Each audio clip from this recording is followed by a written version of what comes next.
Hello, Manchester, and welcome to another edition of Girard At Large. I am your trapped in my home due to the snowstorm host, Rich Girard. Thanks for tuning in.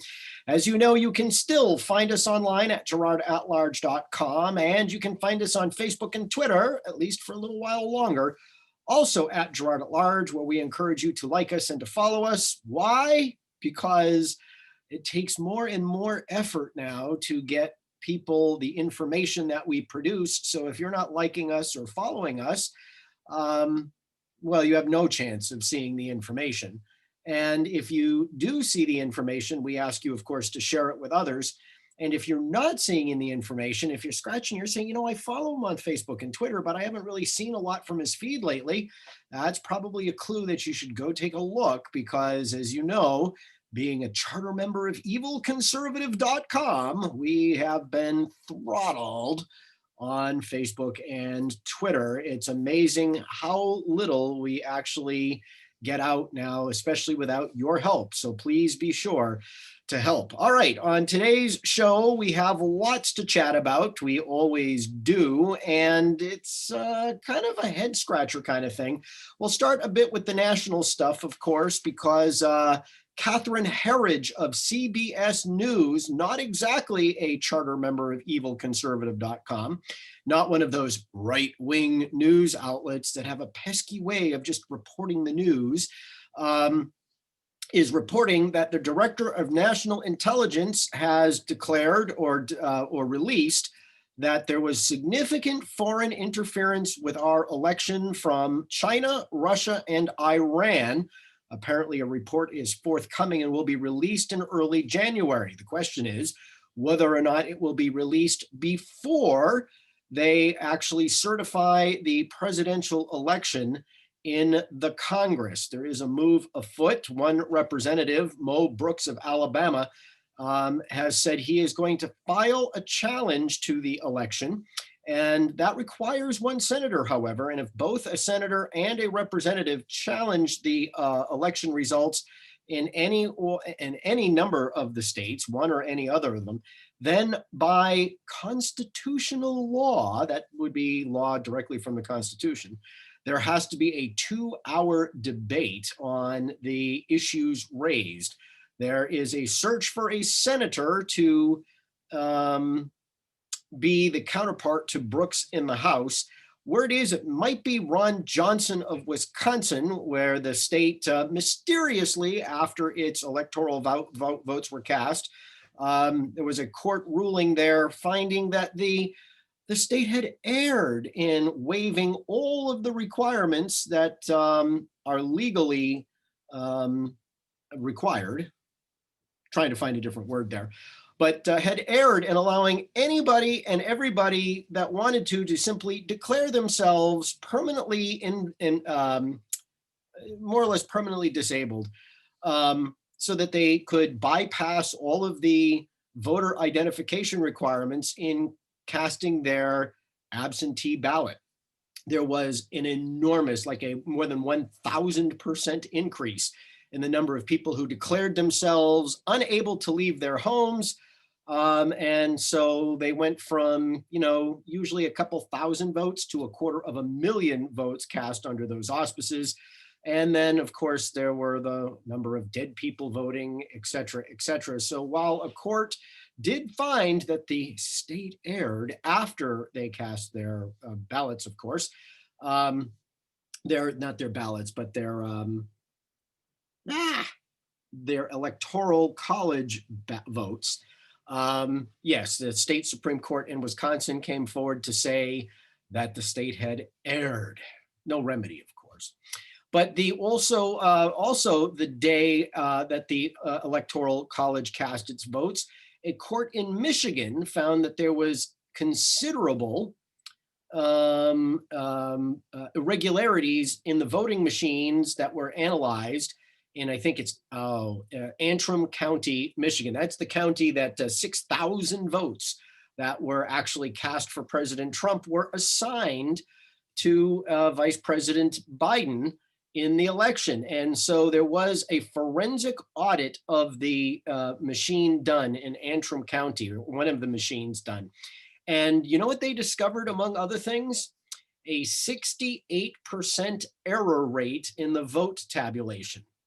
Now, by federal standard, you can have a 1 in 250,000 error rate in counting ballots.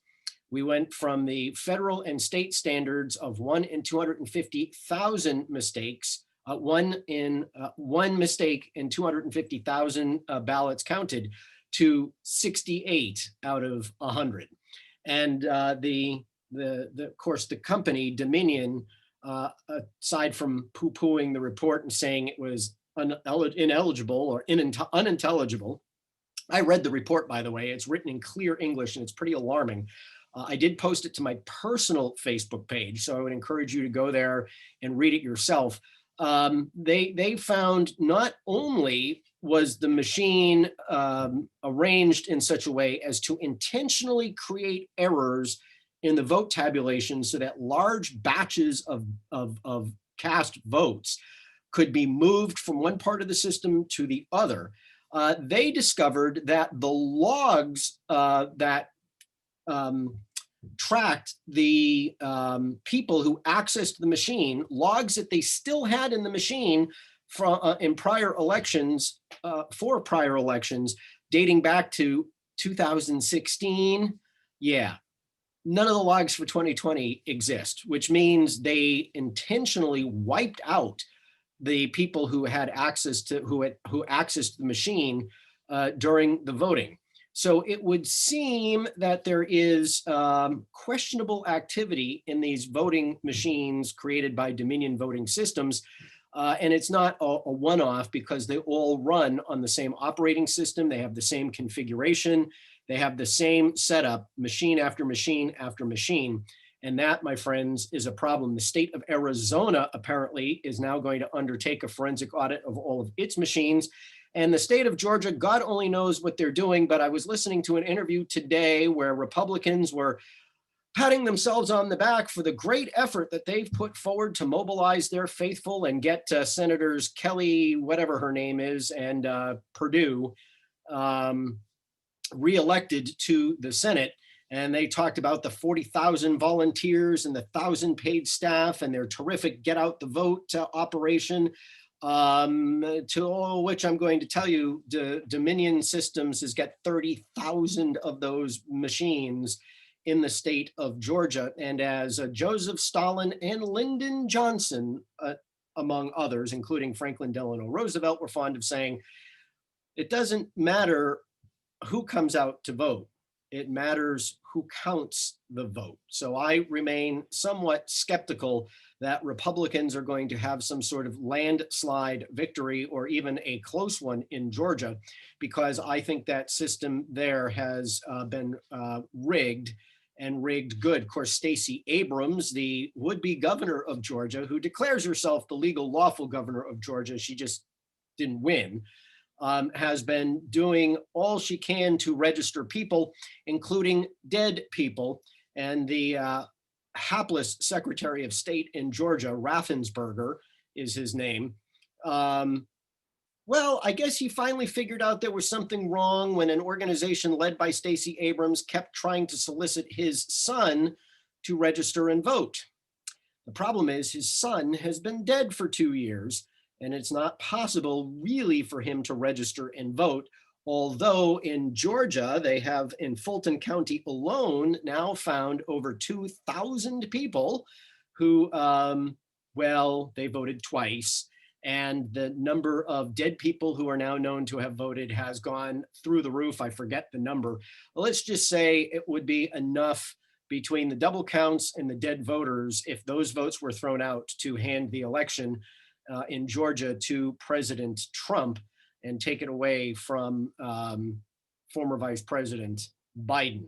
So there are still constitutional processes that the president is legally entitled and definitely determined to go through to challenge the outcome of the election. We'll see whether or not the information released by the Director of National Intelligence, who is the #1 foreign intelligence official in our government, has to say, and hopefully Republicans will take a look. Maybe the senator who should do this is, who should object is not Ron Johnson of Wisconsin, but maybe it should be Senate Majority Leader Mitch McConnell of Kentucky. And by the way, after I publish this on Facebook, I will put a link for you to a letter that you can write to our senators, who'll probably put them in the bottom of a birdcage, or Republican senators across the country,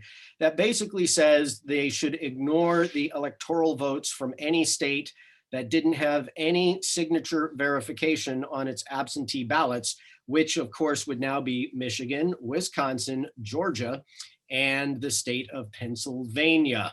If that happens, then the election gets thrown into the House, which is not without precedent. It happened on 2 or 3 occasions in the 1800s where there was no winner in the Electoral College, and the House of Representatives got to cast the votes that elected the president. And the way that works is every state gets 1 vote.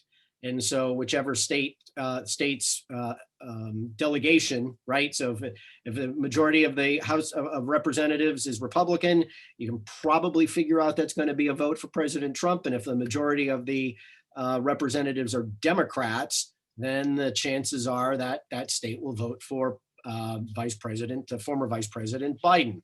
So if nothing else, Americans are getting a civics lesson. It's unfortunate, however, that the civics lesson comes amidst the legacy media's continued attempts to say that there is no proof of these allegations of voter fraud. I mean, people giving testimony before state legislatures and signing sworn affidavits under penalty of perjury to the court, it would seem to me that that is evidence. And so it's really interesting what the courts have done here, just as an aside, because if the electors of a state don't have standing, if the president doesn't have standing, if citizens whose votes may have been canceled out by people voting illegally from the grave or other places, who has standing to challenge an election? It's one of the head scratching things that we have here is that all of these courts say,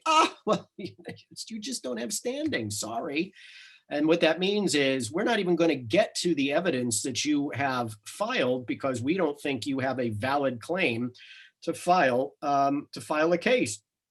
And I find it particularly amusing, the federal courts in Michigan and Georgia who said, oh, you took too long to file and you should have filed all of this stuff ahead of time. Well, they complained about the length of the timing, but those courts sat on the cases filed by Sidney Powell in particular for more than a week before they said, oh, we're out of time and you don't have standing anyway. But I found it particularly interesting in the cases where they said, well, you should, if you had these concerns, you should have filed these court cases before the election, which no doubt they would have been turned away because they would have said, well, you have no proof that it had happened. You have no evidence that it did happen, and therefore you have no injury. And once again, you don't have standing. And they probably would have said, if it happens, come back and show it to us. And so the courts have assiduously decided not to actually look at the evidence, which is why the hearings that were held by the legislatures in Arizona, Wisconsin, Michigan, Pennsylvania, and Georgia are so important, because that's where the evidence was brought forward. That's where many of the people who signed the affidavits came forward to explain what happened in their states. But we digress and we see how it goes. And not for nothing, have you noticed now that all of the stories regarding Hunter Biden and his overseas business deals with the Ukrainians and the Chinese and a variety of other players have come forward, and now there is suddenly evidence, paperwork, all of those emails on Hunter's laptop, they're all real now. So people are admitting that not only did Joe Biden lie when he said, oh, it's been looked into, it's all been discredited, there's nothing to see here. There is significant evidence that Joe was told when he was vice president and his son was on the take at Burisma, that he knew about it and he was warned against it. And there are now they're admitting the legacy media, the so-called mainstream media, that there's real evidence here. And of course, none of the people implicated are cooperating with the Senate committees that have announced they are investigating these matters. Quite unlike President Trump, who cooperated fully, as did everybody associated with him, cooperated fully with the inquiries in the House and the Senate. And despite the protests over it being a witch hunt, they cooperated anyway. Vice President Biden's brother, his son, their lawyers, any of the people associated with it have refused to even answer the inquiries of the committee. So if you got nothing to hide, like Trump didn't have anything to hide, you play along, even if you think it's a baseless witch hunt. But if you have something to hide, well, you act like you have something to hide, and that's precisely what Joe Biden's doing. My guess is that Joe Biden is not, if he actually is inaugurated, going to see it past the first 6 months of his presidency. He'll be lucky to get through his first 100 days. These scandals are either going to be revealed in full, and he is going to find himself in an untenable situation, or the dementia we all know that he has is going to take a sudden turn for the worse, and the 25th Amendment will be invoked, and the vice president will be sworn in. I'm going to get in trouble because I'm going to say her name incorrectly, and people are going to accuse me, as they have others, of being racist for not pronouncing, I'll just call her Kami Harris's. And by the way, Peter Schweitzer wrote a book. You should look it up. It chronicles the unbelievable graft and corruption of a number of prominent Washington politicians, among them, and one of the most corrupt, and it's well documented, everything that was said. The guy would be sued 9 ways to Sunday if it weren't. Kamala Harris on the take would be a mild way of describing her ethical and moral political conduct, or lack thereof. All right, so that's on the national scene. Coming a bit more locally, things are becoming interesting in the city of Manchester. Just as an aside, you know, it dawned on me, right? Today, well, for my kids, it was a snow day because my kids actually go to school because they go to Catholic school. And the Catholic schools are fully in session. All their schools are open, all their kids are in class all day long, all 5 days a week. So today was a bona fide snow day for them. I sent Superintendent Goldhart a text earlier today saying, you know, since the city of Manchester is doing remote learning, I'm assuming that there is no snow day today in the city of Manchester because remote learning can happen when it snows. Please confirm. The superintendent, it's been several hours. He has not yet confirmed. So my guess is that despite the fact that the entire staff of the city of Manchester and the entire student body of the city of Manchester has been engaged in remote learning for a just painfully long period of time, they get the day off today. So we got teachers getting paid for another day that they're not working, while kids are losing yet another day, however poor quality that day may be, of education. That's my guess. Maybe the superintendent will reply to my text and say, you're right, Mr. Girard. He calls me Mr. Girard. You're right, Mr. Girard. Because of our remote learning status, school happened today in the Manchester School District. But my guess is, since I haven't seen that reply in several hours, maybe he just doesn't want to confirm the fact that they actually called a snow day despite their status in remote learning. Things that make you go, And speaking of the school district, there was an addendum This is a cute little game that's going on now. The school district, the school board has been going into non-public session and coming out and announcing changes to contracts with union employees. We already exposed what happened with the teachers. Glad to see the gray lady of the city, that would be the newspaper, finally caught up with a story we reported more than a month ago. But another story is the paraprofessionals union. I found out about that thanks to a member of our large and loyal audience. And well, the paraprofessionals have got an addendum to their contract, and it's a really curious addendum because one of the things that paraprofessionals, sorry, just got a cramp in my leg, ow. Uh, one of the things that the paraprofessionals tried to do a lot in the negotiations was take policies of the school board and negotiate the policies into the contract. And their whole idea was, well, gee, if it's a policy of the board, then you should be willing to put it in the contract because you do follow your own policies, right? Well, it's true that we follow our own policies most of the time, but when you start negotiating policies or other operational sorts of documents into a contract, you do a couple things. You make them a mandatory subject of bargaining. Well, maybe not mandatory, but you certainly make it a subject of bargaining. And what happens if the board wants to change a policy for some reason? So you can have the board adopt a policy, negotiate it into a contract, and then want to change the policy. Well, does that mean that the policy in the contract lives on in the contract?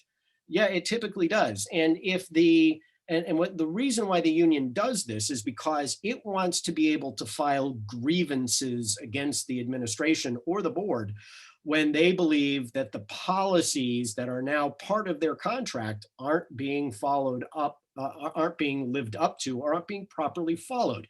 So it creates a whole area of contention. And one of the things that I thought was interesting is, and we resisted it, and we did not allow, we did not, when I was chairman of the negotiations committee, we did not accept those proposals. We heard what their concerns were, and in some cases, we did adjust contract language to reflect the concern that they raised, but we flatly refused to essentially enroll the policies that they wanted in the contract because we knew it was little more than a setup to create the opportunity to file grievance after grievance after grievance because allegedly a policy wasn't being followed. And so we didn't do that. Well, 7 pages later of things that are part of the school district's COVID policies and their reopening plan and everything else, that all got negotiated in. But the big kicker that I saw in it was basically, I'll summarize it this way, and that is the paraprofessionals will get their full paycheck regardless of whether or not they actually work. So we now have amended a contract that we have amended the contract so that the district is now required, isn't that fun, required to pay everybody their salary as if they actually went to work. So I don't know I don't know if anyone's taking any sick days during this remote learning thing. I don't know how many paraprofessionals actually can't work because they're one-on-one with a student and they don't have access, but we're paying them all anyway. And I'm not sure that that's the thing to do. I mean, I understand the situation, obviously. I mean, who hasn't been and who doesn't know somebody who hasn't been affected if they're in the private sector by this coronavirus thing. Oh, by the way, remember hell would freeze before there was, before a vaccine would be announced by the end of the year? Yeah. And it just kills me. All of this praise for President, no, wait a minute. They're still not praising President Trump for his efforts on the coronavirus, even though not one, but not two, but 3 vaccines are either have been approved or are about to be approved with millions of doses and millions of people going to be vaccinated by the end of the year. Memo to the state of New Hampshire. I'm not sure what's going on, but why are nursing homes so far out in terms of making the vaccine available? Oh, and also memo to the state of New Hampshire. Yeah, it seems to me that we've seen nothing other than a straight up 50% increase on average and the daily number of cases announced of COVID-19 since the mask mandate went into effect. Now, I personally don't think the governor needed to do a mask mandate. I'm out and about a fair amount, and everywhere I go, I am one of the few, if not only people not wearing a mask. One of those Karen types that accosted me in the post office the other day. You know, there's a mask requirement in this state now. The governor made it mandatory. And I looked at her politely and I said, yes, for everyone except people like me who medically cannot wear a mask. And then she said something else. And I said, look, you're standing on your dot. I'm on my dot. We're 6 feet away. You have a mask. You'll be fine. Mind your business. And that basically ended the conversation there. But yeah, she had to break the 6-foot social distancing between us in order to alert me to the fact that there was now a mask mandate here in the state of New Hampshire. And she had zero sympathy for me as someone who can't wear a mask. A reminder, if you're watching this, I will hyperventilate if I wear a mask. It's a problem. I like to breathe. And so really you should feel bad for me because I am exposed without my mask, right? So what these people who are wearing a mask, who somehow think there's a problem for me or other people who can't wear masks, not wearing one, gee, I don't know. But could we get back to that study in the Netherlands? And by the way, not for nothing, there was a study released, and I'm drawing a blank on it, but there was a review of several studies. I made a note to look it up. But yeah, there was a review of several studies that studied the efficacy of wearing a mask. And it basically said there is statistically no difference between people who wear masks and not wearing masks. Get it? I have a family member who just contracted COVID-19, and she was all very meticulous about washing the hands, keeping the distance, wearing the mask, you know, not going out for unnecessary trips. And lo and behold, I would be willing to bet that the overwhelming majority of people who get the coronavirus wear masks. And there have been surveys, countless surveys across the country showing that mask compliance, mask wearing in the United States hovers somewhere between 90 and 95% of the time that people are out, they say they wear a mask. And that's not insignificant when you consider that Dr. Robert Redfield of the CDC, the man who said wearing a mask was more powerful and more important than a vaccine. And what the hell are we working all this time to get vaccines for? I said, if 80% of the American public wore masks, we would be able to get rid of the coronavirus. Well, since then, there have been any number of studies showing that upwards of 90%, and in many cases across the country, 95% or higher of the people were wearing masks in accordance with CDC regulations. And yet we have this surge. I remind you that the coronavirus is not the coronavirus, it's a coronavirus. And what's the difference between the and a? The means the one and only, a means one of many. And coronavirus, for lack of, well, this is the only term, it's a flu, folks. A coronavirus is a flu. This is a variation of the flu. And I'm not convinced that, I caught myself a cold. Yes, it was just a cold. There was no coronavirus. So with all that's going on, I still got my cold. And a lot of people are still, how much of this coronavirus is being how much of it is flu? I mean, it's all flu, but how much of it is just, quote, the flu? We haven't heard anything about the kind of flu season that we're having this year. I doubt it's because it's been such a great year for the flu.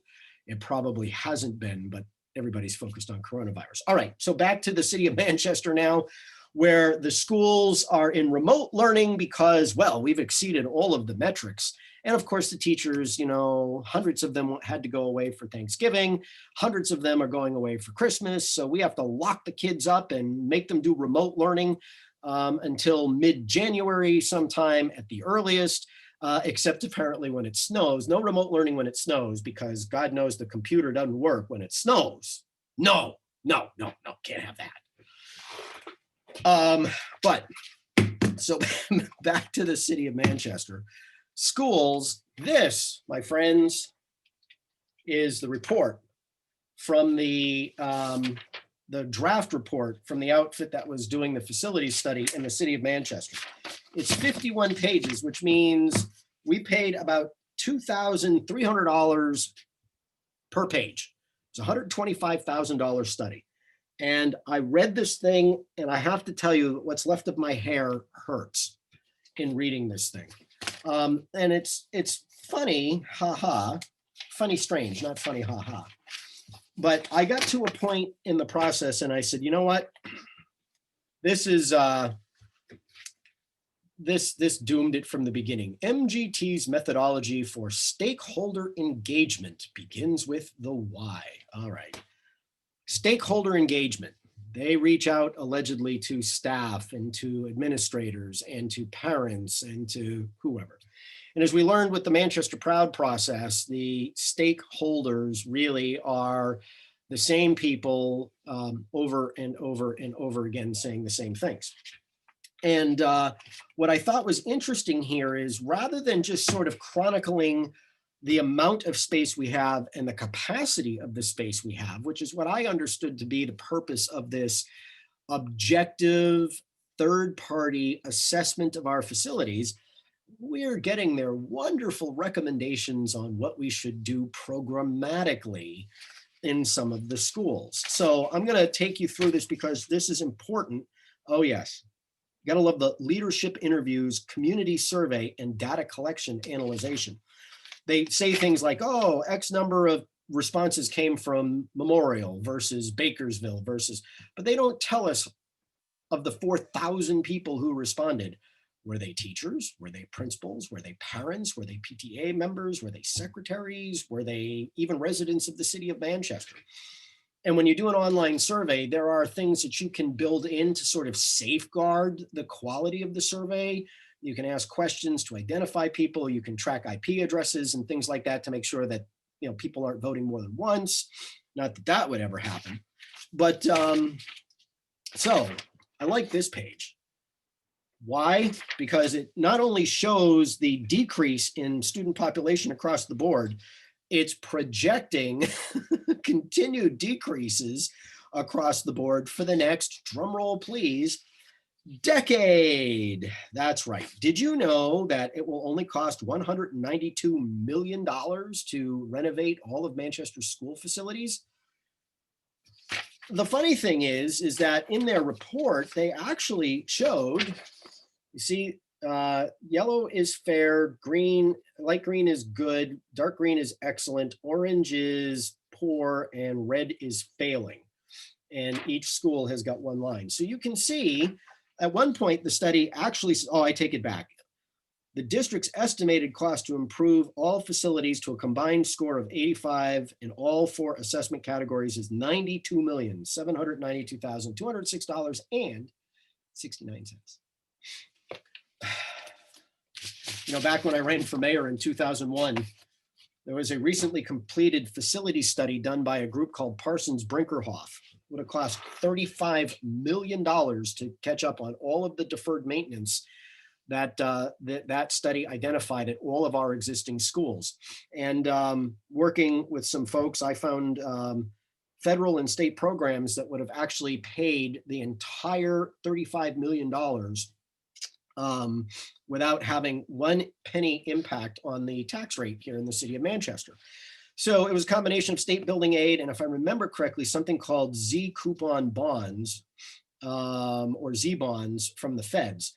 Long story short, obviously I didn't win that election. Bob Baines did, and a $105 million high school expansion program came in with some nominal work done to the other schools.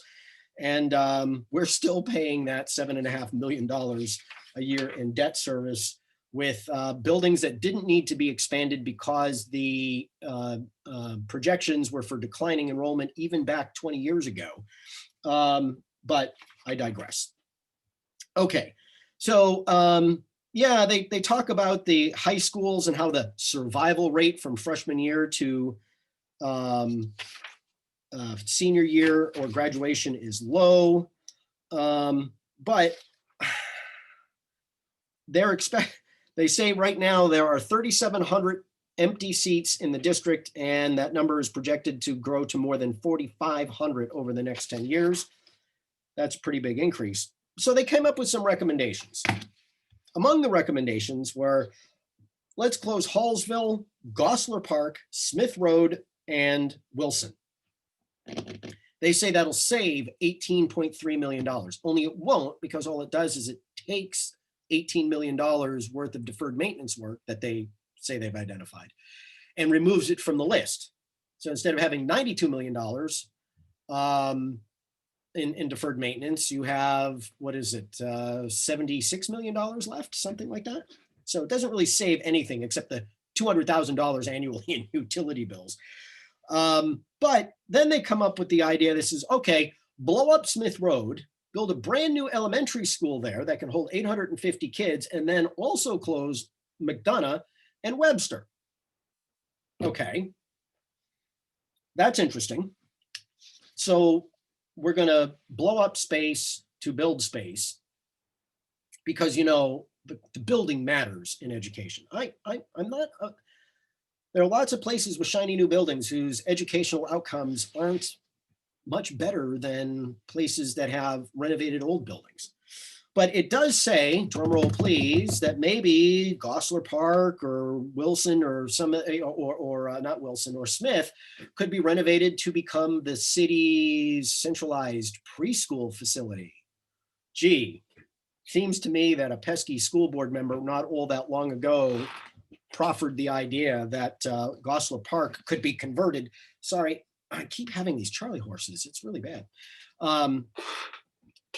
Yeah, it seems to me a pesky school board member floated the proposition that Gosler Park could be the district-wide pre-K because Parker Varney and Northwest could handle kindergarten through grades 3, Parkside could handle the whole West Side grades 4 through 6, and West High School could be a grade 7 through 12 middle high school, which is a very common grade configuration around the country. But I digress. They came up with more utilizing the savings. Yeah, so utilizing the $18 million, not in savings, but in projects that won't need to be done, we'll spend an undisclosed amount of money on a new school and then close Webster and McDonough. Okay. Now, they seem to think that there is, and I agree actually, a whole lot of empty space at the classrooms, which is at odds at the elementary level, which is at odds with the facility study that the board I was on did, that supported the idea that we needed to do redistricting to take the pressure off of our elementary schools, who, while not losing population at the rate of the middle schools or the high schools, had seen about a 5 to 7% decrease over the past decade in attendance. You know, it's funny, I was watching Channel 97, the History Channel, and I stumbled across the budget meetings that Mayor Wazorek held at various places around the city. And this one was at Memorial, and there was a woman from the Green Acres parent-teacher group. She was the president of the Parent-Teacher Association at Green Acres. Now, obviously talking about school funding, but she made reference to the 750 kids at Green Acres School. That's a full 200 to 250 kids more than there is there now, and they're complaining still that they're, quote, overcrowded at Green Acres Elementary School, just like they are at most of the elementary schools across the city. And I suspect it's not because of the number of kids. I suspect it's because of how the space is being used. And granted, there have been some changes necessitated by special ed and other factors like that. But the fact of the matter is the way we use space in this district at all levels is actually very wasteful. And I got a good idea of that and taking a look at the capacity numbers that they gave for the high schools, which in my opinion are totally wrong. And they have, in fact, the same flaw that the facility study that my board did made, and that is this. At the high school level, we have settled into an idea that says we have so few students. Now remember, Central and Memorial both had about 1,000 kids more than they have right now. So how could it be that we have capacity problems at the high schools when they have 1,000 kids less right now than they have over the past decade?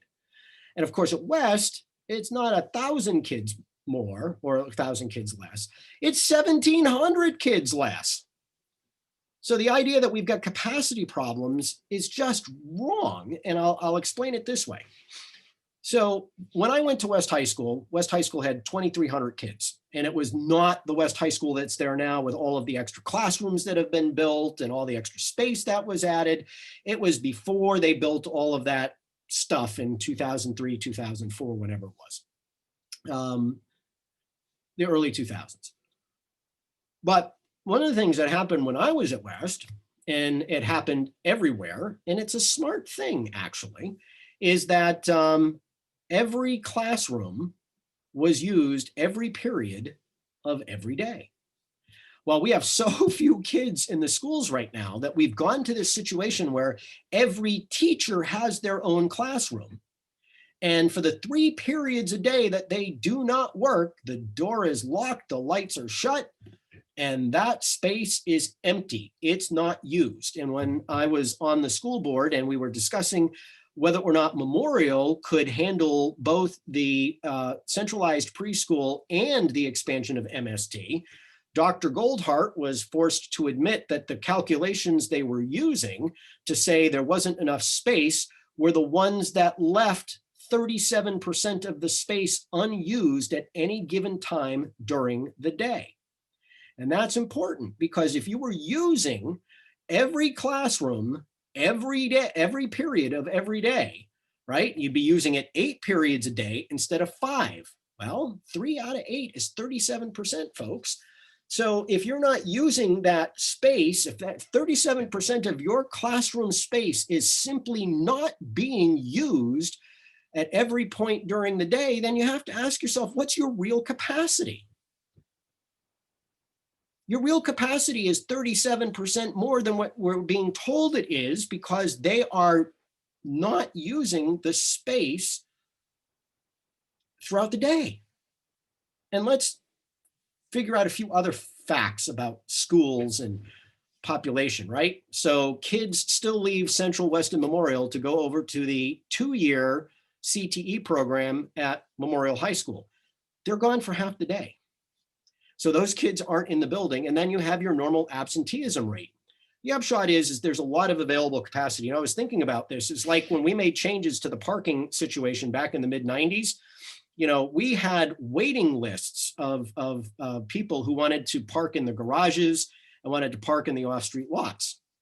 And when I asked what the capacity was, I was told that they didn't want to lease up all of the space because they still wanted, people who weren't leasing to be able to have available space. Well, I asked a pretty simple question. I said, well, what percentage of the parking spaces are used by the people who have permits every day? It was only 80%, but we were only leasing 80% of the spaces. So really we had 40% vacancy. And so we cleared the lists. We said, okay, we'll lease 100% of the available space. And you know what? We did. And there was still plenty of place where people who wanted to park off the street who didn't have a permit could do that. So we've got all of these space issues allegedly in the district, but we're creating them by how we use the space. If we use the space, and for what? Okay. Speaking of which, they recommend that MST and Memorial be merged to expand the project-based education concept. They want to fully, even though they acknowledge that even with their ridiculously low capacity numbers, that there's a huge amount of space in the high schools, they want to renovate fully Memorial Central and West to do what?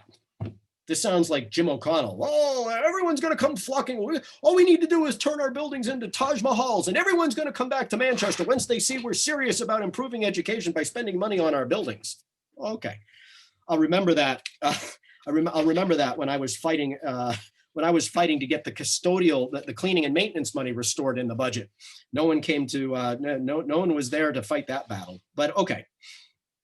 Now, so they wanted to completely renovate West, but to do that, they wanted to move the kids from West to Central while the renovations were taking place. And then they wanted to move the kids from Central to West while those renovations were taking place. So we're going to completely renovate all of this empty space. Oh, and by the way, in addition to Memorial and MST being merged, which is, gee, I don't know, it seems to me, I remember a pesky school board member who actually proposed that. They want to turn Central into a specialized alternative schools under a central structure for remote or hybrid instruction, performing arts, visual arts, engineering, cooperative, on-the-job opportunities. And West, well, let's turn it into a traditional high school, but updated for current educational and athletic standards. That athletic standard thing is kind of interesting, since not that long ago, we dropped almost $1.5 million into renovating the athletic facilities across the street. But if we're just going to turn West into a, quote, traditional high school, what about the STEAM Ahead program? Are we tossing that out? I don't know. So yes, yes, yes. Oh, and once we do all of this stuff, we need to, quote, conduct a boundary review, AKA redistricting, because there are some schools that are overburdened and other schools that are not. But I thought we didn't have that issue because we could close all these schools, build a new one, and then close even more. So this is what we paid $125,000 for. And it seems to me that the people who did this were pretty good students, if anything, of the of all of the stuff that has gone before us. So I will say this on the topic of what to do with the schools. I do believe that we have excess capacity. And I do believe that excess capacity is a big problem because you're spending money on space instead of on kids. If you want to keep 3 high schools in this state, in this city, folks, then they cannot exist as they currently exist. They're too big.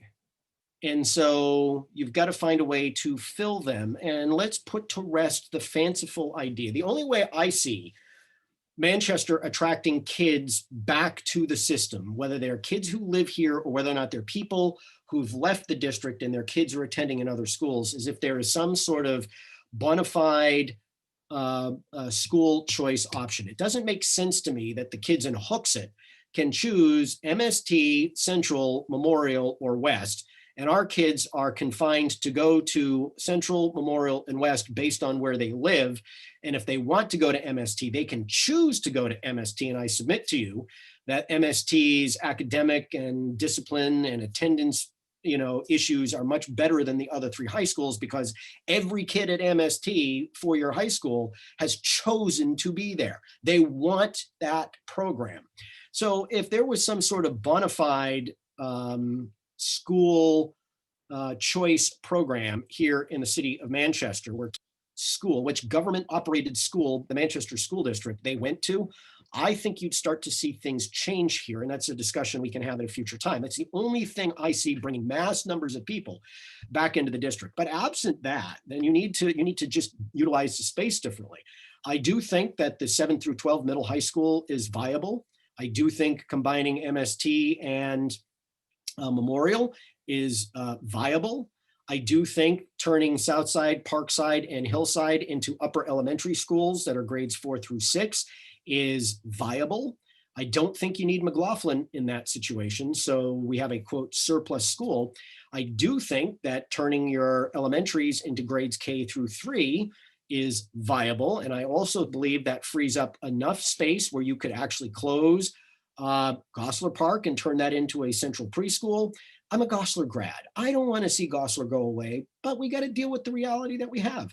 Hallsville could become the district office, which it would need to be if you were going to make West a grade 7 through 12. And there are potentially other schools that could close because they just simply don't have the need for them with the decreasing enrollment and the reshifting of the space. So these are the types of things that we kind of need to look at and work on. if we want to get anything done. This idea of closing schools, to build schools, to do redistricting, at best, we paid 120. We got 125,000 bucks to find out that our schools are actually in pretty good shape. The capacity numbers are bogus, and I have a reasonable guess as to where they came from and how they say they used the state's minimum standards in determining the capacities, but they didn't look at utilization. That much is clear, especially in the middle schools and the high schools, because everybody's got to have their own classroom, which means the teacher's got to be able to have it empty 3 periods a day. I mean, what kind of a business would look at an inventory like that and determine that that's like building a church for Easter Sunday. You don't build a church for Easter Sunday, as the old saying goes. And for those of you unfamiliar with why that is, it's because you got a whole lot more people showing up at Easter than you do on a regular Sunday. That's why you have more masses at Easter, and your wall-to-wall people.